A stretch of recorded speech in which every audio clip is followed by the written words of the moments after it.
नमस्ते, सत श्री अकाल सबको। दिस इज साहिल गौरी और आज बात करने वाले हैं हम रिलेशन एंड फंक्शंस के बारे में, जो कि यार आपका क्लास 12th का फर्स्ट चैप्टर देखने को मिल जाता है। इस चैप्टर के बारे में हम सारे कॉन्सेप्ट्स कवर कर रहे होंगे जो कि आपके कमेंट के में आने वाले हैं, और साथ के साथ कुछ क्वेश्चंस प्रैक्टिस कर रहे होंगे, जिससे यार आपके सारे के सारे कॉन्सेप्ट्स क्लियर हो जाएंगे, ताकि जब हम पीवाईक्यूज कर रहे होंगे अपने लाइव सेशन में तो आपको सारे कॉन्सेप्ट्स आने चाहिए। ठीक है, और लास्ट में आप लोगों को डीपीपी भी दे रहा हूँ कि यार क्या आप लोगों को करना है, जिससे यार और कॉन्सेप्ट्स क्लैरिटी आपको मिल जाएगी। तो यार इस चैप्टर में सबसे पहले हम देख लेते हैं सिलेबस। ठीक है, तो सिलेबस आपका क्या रहता है, टाइप्स ऑफ रिलेशन, आपका रिफ्लेक्सिव क्या होता है, सिमेट्रिव क्या होता है, ट्रांजिटिव क्या होता है, और इक्विवेलेंस रिलेशन हम किसे बोलते हैं, और यहाँ पे फिर आ जाता है आपका one to one and onto functions हम किसे बोलते हैं। ठीक है, तो ये आपके टाइप के ये आपका पूरा सिलेबस रहने वाला है। अब यहाँ पे यार आपको आगे बढ़ने से पहले एक ये चीज बोल दूंगा कि यार जो हमने क्लास 11th में पढ़ा था, ठीक है, सेट्स रिलेशन फंक्शन, वो जरूर देख लेना, क्योंकि यार आपका रिलेशन क्या होता है, फंक्शन क्या होता है, वो चीजें हमने क्लास 11th में पढ़ी थी, जो यार आप लोगों को यहाँ पे पूरा पीडीएफ मिल रहा होगा।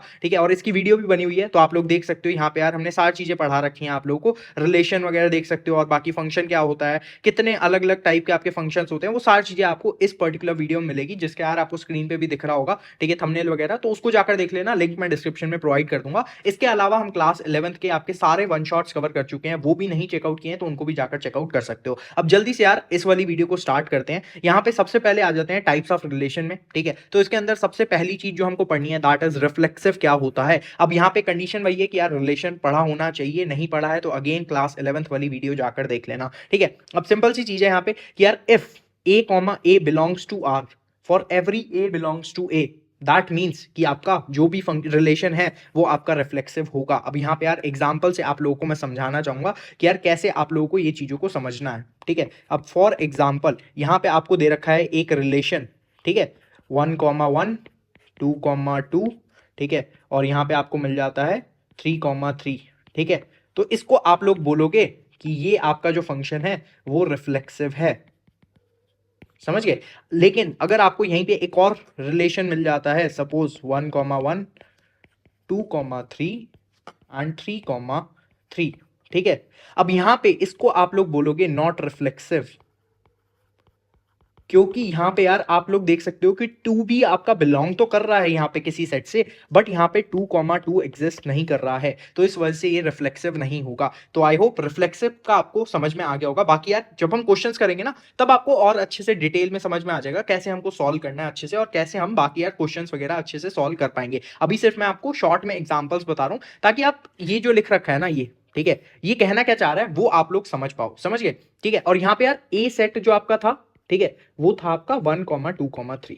ठीक है, अगर आप कंफ्यूजन में आ रहे हो कि यार हमने सेट तो बताया नहीं ए क्या है, ठीक है, तो ये चीज आपको समझनी है। ठीक है, ये हो गया रिफ्लेक्सिव के बारे में। अब यहाँ पे आ जाते हैं सिमेट्रिक के ऊपर। ठीक है, सिमेट्रिक क्या बोलना चाह रहा है, if A comma B belongs to R implies that means b comma a also belongs to R, जब आपके ए कॉमा बी बिलोंग्स कर रहे हैं ए सेट से। ठीक है, अब मैं आपको ए सेट बना देता हूं, सपोज 1,2,3।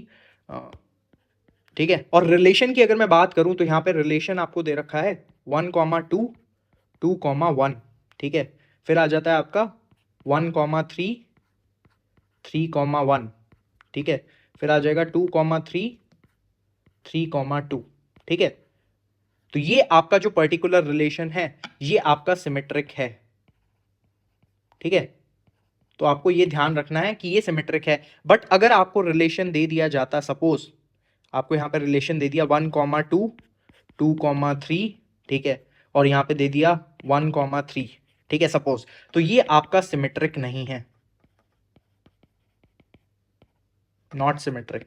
ठीक है, तो इसे हम नॉट सिमेट्रिक बोलेंगे। आई होप समझ गए होगे कि अगर आपका ए कॉमा बी, सपोज अगर आपका 1,2 आ रहा है तो आपका 2,1 भी होना चाहिए। समझ गए, दैट्स इट, इतना सिंपल सी चीज है। तो यहाँ पे अगर हम देखें 1,2 है, 2,1 है, 1,3 है, 3,1 है, 2,3 है, 3,2 है, तो हमको सारे अपोजिट पेयर भी यहाँ पे मिल रहे हैं, इसी वजह से ये सिमेट्रिक हो जाता है और ये नॉट सिमेट्रिक है। आगे बढ़ेंगे, यहाँ पे देख लेते हैं ट्रांजिटिव क्या होता है। If A comma B belongs to R, ठीक है, अगर आपका A comma B belongs to R है और B comma C belongs to R है, this implies that A comma C also must belongs to R. ठीक है, तो यहाँ पे ए बी सी आपके सेट ए से हैं। अब अगेन वही हम ले लेते हैं 1,2,3। ठीक है, और यहाँ पे हम सबसे पहले आर लेते हैं आपका 1,2। ठीक है, और दे रखा है आपको 2,3 एंड देन 1,3। तो इसका मतलब है कि यार ये आपका यहाँ पे ट्रांजिटिव है, ट्रांजिटिव रिलेशन है।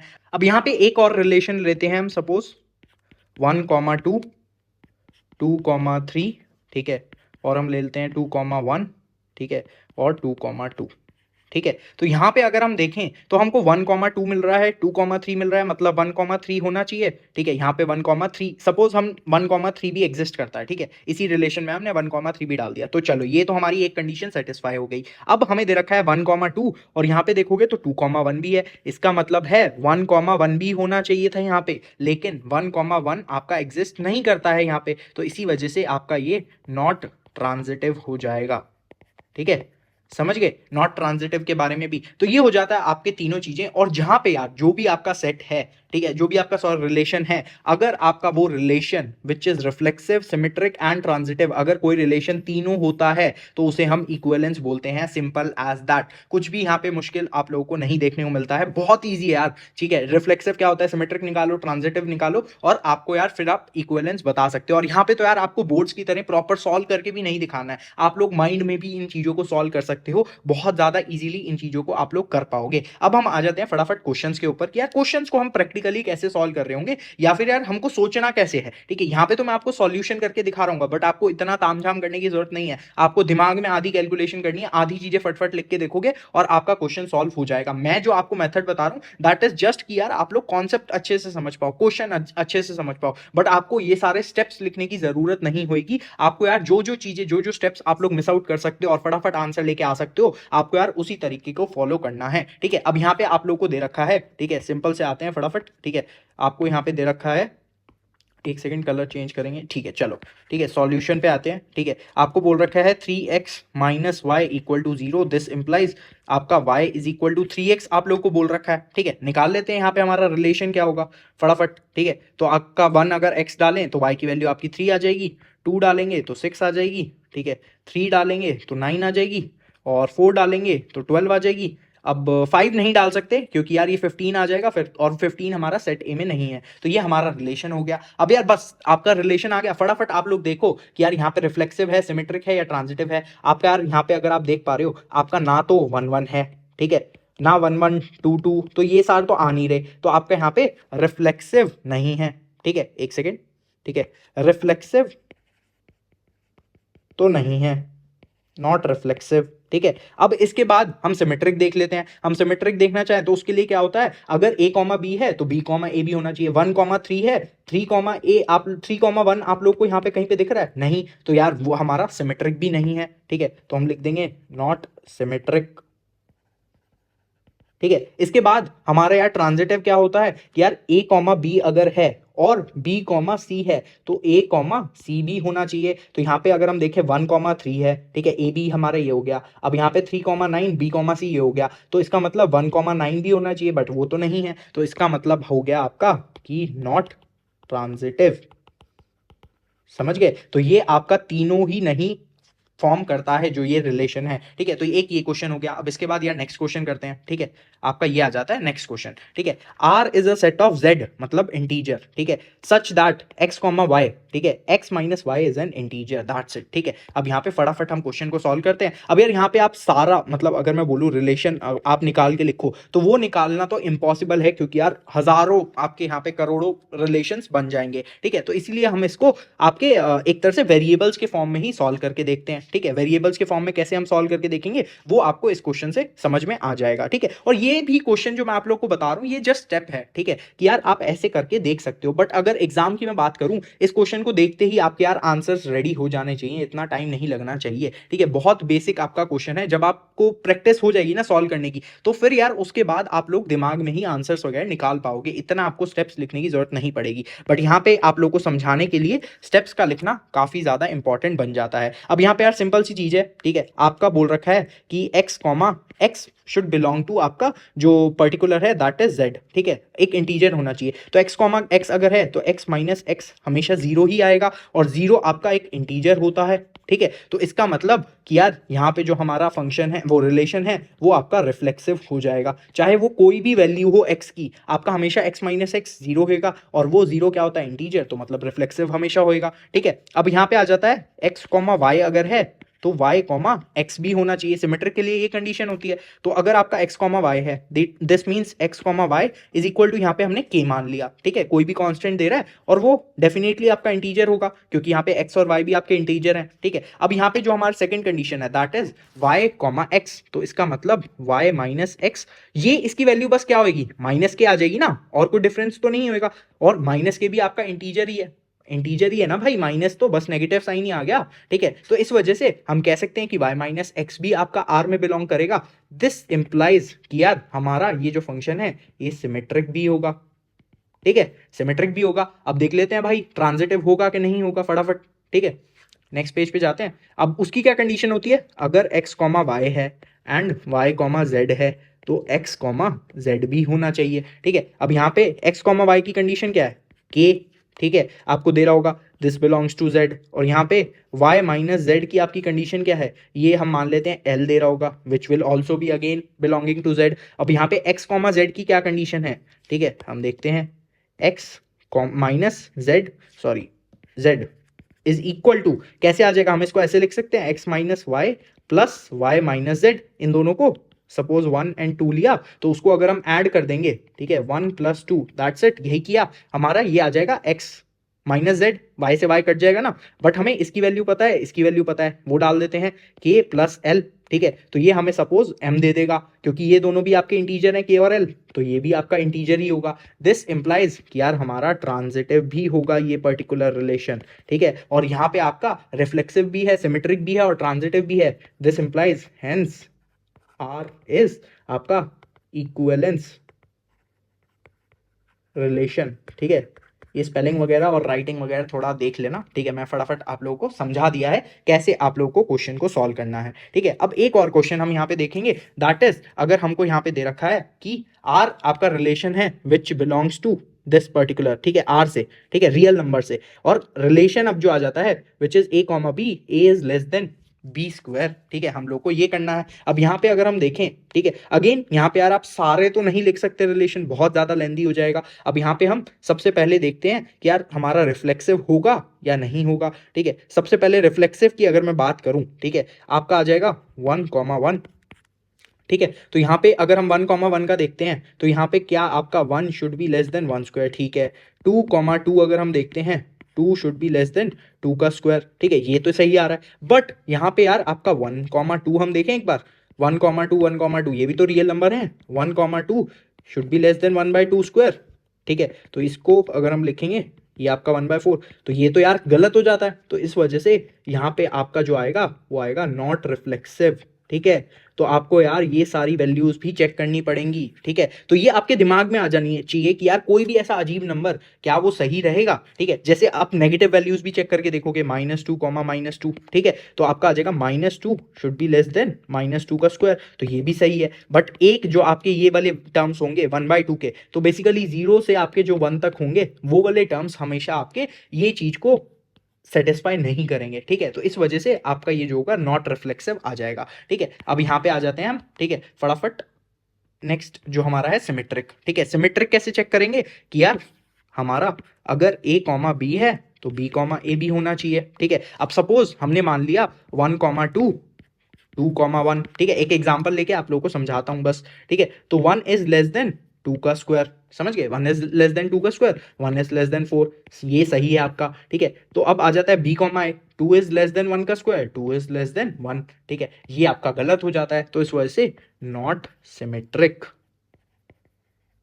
समझ गए, नॉट सिमेट्रिक, ठीक है। इसके बाद आ जाते हैं अपने ट्रांजिटिव पे। अब वो क्या बोलता है कि अगर a कॉमा बी होगा और b कॉमा सी होगा तो a कॉमा सी भी सेटिस्फाई करेगा, ठीक है। एग्जांपल ले लेते हैं अगेन यहाँ पे हम, ठीक है। अगर आ जाता है आपका 1,2, ठीक है, और 2, यहाँ पे आएगा आपका, सपोज हमने ले लिया 1.5, ठीक है, इसको ले लिया हमने, ठीक है। अब यहाँ पे हम बोलेंगे 1,1.5, ठीक है, ये आपका आ जाएगा, ठीक है। थोड़ा सा इसको चेंज करेंगे, यहाँ पे हम ले लेंगे थोड़ा सा चेंज, हाँ 3 ले लेते हैं इसको, 3,2, ठीक है। तो ये आपका हमने 3 ले लिया, ठीक है। अब आपको ऐसे ही ना बस एक ट्राई करके देखना पड़ेगा, कोई भी ऐसा केस जो निकल जाए कि यार जो सेटिस्फाई नहीं कर सकता, आपको लग रहा है, तो उसको चेक करके देख लो, आपके यार सीधा पता लग जाएगा। अब ये जो केस है ये आपका सेटिस्फाई नहीं करेगा, तो यहाँ पे यार अगर हम देखें आपका आ जाएगा 3 इज लेस देन 2 का स्क्वायर, 3 इज लेस देन 4, ठीक है, हमारा ये सही है। उसके बाद आ जाएगा 2 इज लेस देन 1.5 का स्क्वायर, ठीक है, तो 2 इज लेस देन आपका 2.25 आ जाएगा यहाँ पे, ठीक है, तो ये भी सही है आपका, ठीक है। अब आ जाएगा यहाँ पे सॉरी यहाँ पे आएगा 3,1.5, ठीक है, 3 इज लेस देन 1.5 का स्क्वायर, 3 इज लेस देन 2.25, तो ये गलत हो जाता है यहाँ पे आपका, तो इसी वजह से ये आपका हो जाएगा नॉट ट्रांजिटिव, समझ गए। तो ये आपकी सारी कंडीशन आपने क्लियर कर ली कि यार ये आपका ना ही रिफ्लेक्सिव है, ना ही सिमेट्रिक है, ना ही आपका ट्रांजिटिव है। तो इससे यार आप लोगों को समझ में आ गया होगा कैसे हम लोगों को क्वेश्चंस को सॉल्व करना है, जिससे हमको पता लग जाएगा कि यार रिफ्लेक्सिव है, सिमेट्रिक है, ट्रांजिटिव है, और उसके अकॉर्डिंग आप इक्विवेलेंस का भी बता सकते हो, ठीक है। अब आ जाते हैं फंक्शंस के ऊपर। फंक्शंस क्या होते हैं, अगेन ये जानने के लिए आपको यार पुरानी वीडियो देखनी पड़ेगी क्लास 11th की, दोबारा से नहीं समझाना चाहता हूं क्योंकि बहुत ज़्यादा लेंदी हो जाएगा। तो जल्दी से अपने मेन चीज पे आएंगे, दैट इज यार वन वन फंक्शंस क्या होते हैं हमारे, जिसको हम इंजेक्टिव्स भी बोलते हैं, ठीक है। अब इस चीज को थोड़ा सा आपका समझना अच्छे से क्या बोल रखा है मैं भी आप लोगों को समझाऊंगा, और फिर एक एग्जाम्पल से भी आप लोगों को समझ में आ जाएगा कि यार ये बोलना क्या चाह रहे हैं, ठीक है। अब यहाँ देखो, a function f A to B, ठीक है, a function f A to B is 1 1, ठीक है। यहाँ पे ए क्या होता है, बी क्या होता है, ये सारी चीजें आप जब फंक्शंस का देखोगे तो आपको समझ में आ जाएगा। अब मैं यहाँ पे आप लोग को पढ़ा रहा हूँ कि आई एम सपोजिंग, ठीक है, कि आप लोग को ये सारे टर्म्स वगैरह समझ में आ रहा है, ये ए टू बी क्या बोलना चाह रहा है, डोमेन क्या होती है, रेंज क्या होती है, को डोमेन क्या होती है, तो ये सारी चीजों को जानना बहुत ज्यादा जरूरी है, इसलिए यार क्लास 11th वाले चैप्टर को भी जरूर देख लेना, ठीक है। अब ये 1 1 कब होता है, if the images of distinct elements of A under F function, ठीक है, आपके सपोज ए एलिमेंट है, ठीक है, ए सेट है, उसके काफी सारे आपके एलिमेंट्स होंगे, तो हर एक आपका element distinct element of A under F R distinct, ठीक है, तो जो भी आपकी इमेजेस बन रही हैं ए की बी में, ठीक है, तो वो हमेशा अलग अलग होंगी। तो इसको प्रूव कैसे करते हैं, वो निकालने का तरीका आपका ये होता है कि हम मान लेंगे f of a is equal to f of b, तो हमारा जो आना चाहिए that is a equal to b, अगर आ जाता है इसको सॉल्व करके तो इसका मतलब है वो 1 1 फंक्शन है। अब इससे भी यार काफी बच्चों को समझ में नहीं आया होगा, इसीलिए हम कुछ एग्जांपल्स लेके आप लोगों को अच्छे से बता रहे होंगे आगे कुछ क्वेश्चन जब हम सॉल्व करेंगे। अब इसको यार अगर मैं डायग्राम के फॉर्म में समझना चाहूँ, जो मैंने इमेजेस वगैरह की बात की है, ठीक है, अब अगर मैं यहाँ पे आप लोगों को बताता हूँ, ठीक है, तो फर्स्ट वाले को देखते हैं सबसे पहले, ठीक है, कि यार फर्स्ट में आपका 1 की इमेज ए है, 2 की इमेज बी है, 3 की इमेज हमारी डी है, और 4 की इमेज हमारी सी है। तो यहाँ पे हर एक एलिमेंट की अलग अलग इमेज बन रही है, तो इसीलिए आपका जो फंक्शन है वो 1 1 है, ठीक है। अब यहाँ पे हम सेकंड को देखते हैं, आपका 1 की इमेज बी है, 2 की इमेज भी बी है, तो यहाँ पे दो एलिमेंट्स की इमेज सेम हो गई, तो इस वजह से ये 1 1 नहीं है, ठीक है। यहाँ पे बढ़ते हैं थर्ड वाले में, 1 ए पे है, 2 भी ए पे है, इस वजह से ये भी आपका 1 1 नहीं है, ठीक है। फोर्थ पे बढ़ते हैं, 1 आपका बी पे है, सेकंड आपका सी पे है, 3 ए पे है, और 4 की इमेज डी है, तो ये आपका 1 1 हो जाएगा। तो ये एग्जाम्पल के थ्रू आप लोग समझ सकते हो, ये डायग्राम फॉर्म में आप लोगों को मैंने समझा दिया है कैसे आप लोगों को देखना है। अगर इस फॉर्म में भी क्वेश्चन कभी कभी आ जाता है, जो कि यार 3 4 साल में एक आधी बारी होता है, ठीक है, तो अगर इस फॉर्म में आ जाए तो आप लोग आराम से बता पाओगे, ठीक है। अब आ जाते हैं हम कुछ एग्जाम्पल के थ्रू, जिससे आपको समझ में आ जाएगा कि यार बोलना क्या चाह रहे हैं ये लोग, ठीक है। अब यहाँ पे हम देखते हैं, ठीक है, y इक्वल टू 2x आप लोगों को बोल रखा है, तो हम अगर सपोज कोई भी एक एग्जांपल लेते हैं, x की वैल्यू हमने डाली 1, ठीक है, y की वैल्यू आ जाएगी 2, ठीक है, तो y की वैल्यू आप x की कुछ भी वैल्यू डालो, ठीक है, y की हमेशा अलग ही वैल्यू आएगी, ठीक है। हमने मान लिया सपोज x की वैल्यू 2 डाली, y की वैल्यू 4 आ गई, कोई भी आपका ऐसा x for any x y value is not same, ठीक है, आप जितने डिफरेंट x की वैल्यू लोगे, ठीक है, उतने y की वैल्यू आपको अलग देखने को मिलेगी। इस वजह से हम बोलेंगे y is equal to 2x आपका जो होगा दैट विल बी आपका 1 1 फंक्शन, ठीक है। इसको प्रूव कैसे करना है वो तरीका भी मैं यहाँ पे आप लोग को बताता हूँ। ये तो हो गया आप लोग दिमाग में कैसे सोचोगे और फटाफट आंसर निकाल लोगे, बट अगर हम इसको एक कंफर्म वे में जानना चाहें, ठीक है, कुछ मुश्किल टाइप का आप लोग को सपोज यहाँ पे दे दिया कि y इक्वल टू सम ब्ला ब्ला एक पर्टिकुलर, ठीक है, आपको दे दिया फंक्शन, तो वहां पे आप लोग को हो सकता है कि यार सॉल्व करके चेक करने की जरूरत पड़े, ठीक है। तो उस तरीके में हम क्या करेंगे, हम देख लेंगे 2x इक्वल टू x1 ले लेते हैं, 2x2, ठीक है, तो यहाँ पे x और y दो हमने अलग अलग ले लिए, तो यहाँ पे मैंने आप लोग को क्या बताया था, f of a is equal to f of b, तो यहाँ पे हमने क्या किया है f of x1 equal to f of x2, यही तो किया बस, ठीक है। अब यहाँ से आपका 2 2 और 2 कट गया तो आपका आ जाएगा x1 इक्वल टू x2। तो यही हमारा क्या आना चाहिए था, a इक्वल टू b, ठीक है, वो हमारा आ गया। तो इस वजह से 1 1 फंक्शन है, ठीक है। तो इस वजह से आपका क्लियर हो गया। अब यहाँ पे इसमें आते हैं, सपोज हमने डाली x की वैल्यू 2, y की वैल्यू आ गई 4, x की वैल्यू डाली 3, y की वैल्यू आ गई हमारी 9, ठीक है। बट अगर हम x की वैल्यू -3 डाल रहे हैं तो भी तो y की वैल्यू 9 आ रही है, x की वैल्यू हम यहाँ पे -2 डाल रहे हैं, y की वैल्यू हमारी यहाँ पे भी 4 आ रही है। तो आपके दो ऐसे x आ रहे हैं जिसकी y की वैल्यू सेम आ रही है, जो आप लोग देख पा रहे हो 4, ठीक है। तो इसीलिए ये आपका नॉट 1 1 फंक्शन, ठीक है। इसे मैनी वन भी बोलते हैं, ठीक है, जो आपके 1 1 नहीं होते हैं उसे हम मैनी वन भी बोलते हैं, ठीक है। तो ये आपका नॉट 1 1। अब यहाँ पे आपको प्रूफ कैसे करना है वो भी आप लोगों को बताता हूँ फटाफट, ठीक है, जो आपका चेक करने में, कंफर्म करने में आप लोगों को बता देगा, हेल्प करेगा, ठीक है। तो यहाँ पे अगेन x1 का square is equal to x2 का स्क्वायर। तो यहाँ पे आपकी दो वैल्यूज आ सकती हैं, x1 equal to x2 and x1 equal to -x2, ठीक है। तो इस वजह से नॉट 1 1 हो जाएगा आपका फंक्शन, ठीक है। समझ गए, ये आपका मैंने छोटा एक एग्जांपल बता दिया, बाकी एक दो क्वेश्चंस भी हम एंड में कर रहे होंगे। सबसे पहले अब आ जाते हैं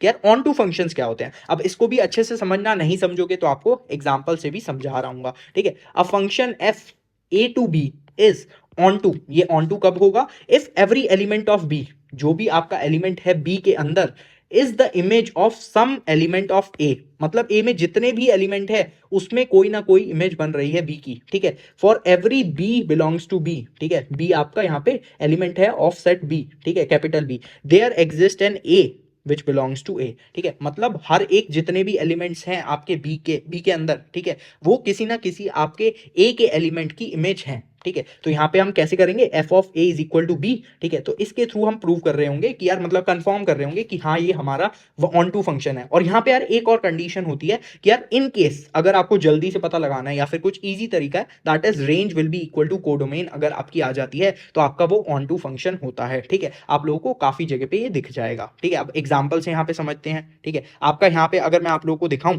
ठीक है, आपका फर्स्ट अगर हम देखते हैं सबसे पहले, ठीक है, फर्स्ट आ जाएगा आपका a है, यहाँ पे आपका 2 की इमेज b है, 3 की इमेज d है, 4 की इमेज c है, लेकिन यहाँ पे हमारा e और f तो रह गया ना, तो इस वजह से ये आपका ऑन टू फंक्शन नहीं है। अगेन 1 आपका b है, 2 का भी इमेज b है, 3 की भी इमेज c है, 4 की इमेज d है, यहाँ पे हमारा e f भी बच गया, a भी बच गया, तो इसीलिए ये भी ऑन टू नहीं होगा। यहाँ पे अगर हम बात करें, फर्स्ट की इमेज a है, सेकेंड की इमेज a है, थर्ड की इमेज b है, फोर्थ की इमेज c है, तो यहाँ पे हमारे तीनों एलिमेंट्स की कोई ना कोई, मतलब तीनों एलिमेंट्स किसी ना किसी की आपकी इमेज हैं जो आपके यहाँ पे x1 से बिलोंग कर रहे हैं, तो इस वजह से ये आपका ऑन टू फंक्शन होगा। अगर यहाँ पे देखें, फर्स्ट की इमेज b है, सेकंड की आपकी इमेज c है, थर्ड की इमेज a है, फोर्थ की इमेज d है, यहाँ पे भी चारों कवर हो गए, तो इस वजह से ये भी आपका ऑन टू होगा। तो डायग्राम फॉर्म में आई होप सबको समझ में आ गया होगा। नेक्स्ट अब हम बढ़ते हैं, इसी फॉर्म से आप लोगों को यहाँ पे ऑन टू भी बता रहा हूँ, यही दो आपके एग्जाम्पल जो हमने ऊपर लिए थे, ठीक है। तो यहाँ पे अगर हम देख लेते हैं सबसे पहले कि यार 2x जब हमारा आता है तो हम कैसे देख रहे होंगे।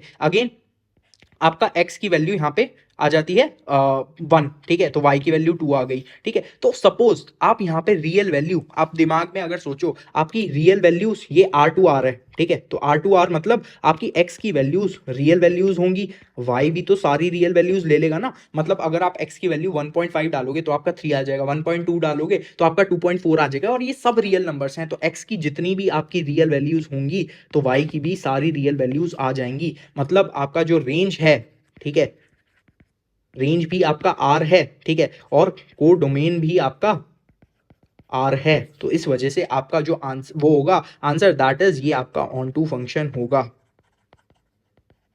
समझ गए, ये आपका ऑन टू फंक्शन होगा, समझ गए। चलो अब यहाँ पे y is equal to x square, ठीक है, ये हम ले लेते हैं। यहाँ पे अगर मैं बात करूँ आपका, ठीक है, x की वैल्यू 1 आ गई, ठीक है, तो y की वैल्यू भी आपकी यहाँ पे 1 आ गई, ठीक है। तो अगर हम बात करें 2 तो यहाँ पे आ जाएगी आपकी 4, ठीक है। तो यहाँ पे अगर हम बात करें सपोज 1.5 तो यहाँ आ जाएगी 2.25, ठीक है। तो अगेन आपका x की वैल्यू जितनी भी r आ रही है तो y की वैल्यू भी आपकी r आ जाएंगी सारी की सारी। आपका अगेन जो रेंज है वो कोड डोमेन के इक्वल हो जाएगी, ठीक है। तो इससे आपका आंसर निकल आएगा कि हाँ यार हमारे सारी की सारी वैल्यूज आ रही हैं, तो इसीलिए हमारा ये भी ऑन टू फंक्शन होगा, ठीक है। अब अगेन थोड़ा सा यार कंफर्म करने के लिए कि भैया यार हमको अगर कंफर्म करना है तो हम कैसे जानेंगे कि यार ये हमारा पर्टिकुलरली ऑन टू फंक्शन है या नहीं है, ठीक है, उसको भी हम देख लेते हैं, ठीक है, फटाफट।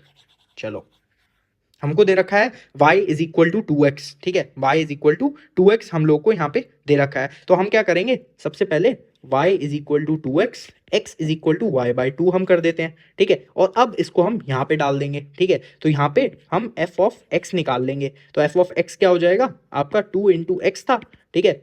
तो यहाँ पे आ जाएगा आपका 2 इंटू वाई बाई 2, ठीक है। तो यहाँ पे आ जाएगा आपका कि y की इक्वल, ठीक है। तो f ऑफ x क्या था y, तो यहाँ पे y is equal to y आ गया। तो दिस इंप्लाइज कि आपका ये ऑन टू फंक्शन है, समझ गए, ये आपका ऑन टू फंक्शन है, ठीक है। अब अगेन यहाँ पे अगर हम देखें तो यहाँ पे आ जाएगा आप x equal to under root of y, ठीक है, अंडर रूट ऑफ y। अब यहाँ पे अगेन हमारा fx क्या है, यहाँ पे एक्स स्क्वायर है और यहाँ पे ये y की इक्वल है और यहाँ पे हम y का स्क्वायर डाल देते हैं। तो यहाँ पे आ जाएगा आपका y is equal to y आ गया। तो अगेन हमारा ये ऑन टू फंक्शन है, समझ गए। तो ये ऐसे आप लोग ऑन टू फंक्शन है या नहीं है इसको डिटरमाइन कर सकते हो। अब आ जाते हैं अपने कुछ क्वेश्चंस के ऊपर जहां से आप लोग को यार और अच्छे से कॉन्सेप्ट्स क्लियर हो जाएंगे कि यार हमारा कोई भी फंक्शन ऑन टू है या नहीं है, ठीक है। तो चलो अब सपोज आप लोगों को यहाँ पे ओके एक और चीज मैं आप लोगों को बताता हूँ, ठीक है, एक और चीज यहाँ पे बताना चाहूंगा, ठीक है।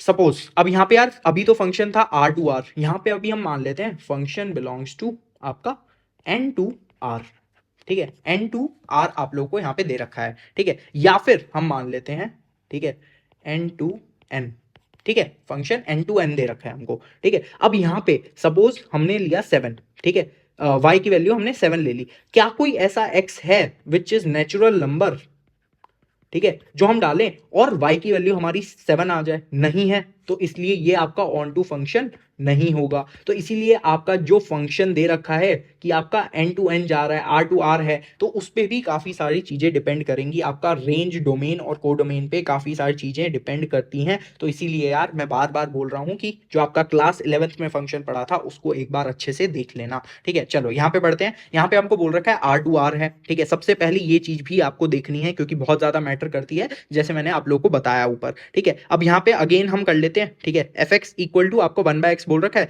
तो हम यहाँ पे देखेंगे 1/1 आपका जो 1/1 फंक्शन है वो है कि नहीं। तो यहाँ पे हम कर लेंगे आपका f of x1 equal to f of x2, ठीक है। तो यहाँ पे 1/x1 इक्वल टू 1/x2, ठीक है। तो x1 इक्वल टू x2 आ जाएगा, ठीक है। तो 1/1 फंक्शन है, ठीक है, 1/1 फंक्शन है। ऑन टू अब हम कैसे चेक करते हैं, y is equal to 1/x था तो x की वैल्यू 1/y हो जाएगी, ठीक है। अब f ऑफ x हमको पता है 1/y होता है, ये y था और यहाँ पे आ जाएगा 1/1/y आ जाएगा और ये ऊपर आएगा तो y is equal to y आ गया। तो इसलिए आपका ये ऑन टू बी फंक्शन है, समझ गए। तो ऐसे आप लोग बता सकते हो 1/1 ऑन टू के बारे में। चलो अब आगे बढ़ते हैं, ठीक है। ये आपको एक और क्वेश्चन दे रखा है, ये मैंने थोड़ा सा डिफरेंट टाइप ऑफ क्वेश्चन ले लिया, आपका एनसीईआरटी का ही है, जिससे यार और अच्छे से आपको सारी चीजें समझ में आ जाएंगी। अब यहाँ पे क्या बोल रखा है कि आपका जो ए सेट है, ठीक है, वो आपका ये दे रखा, बी सेट आपका ये है। अब F belongs to A to B, A की आपको कंडीशन पता है r-3 है,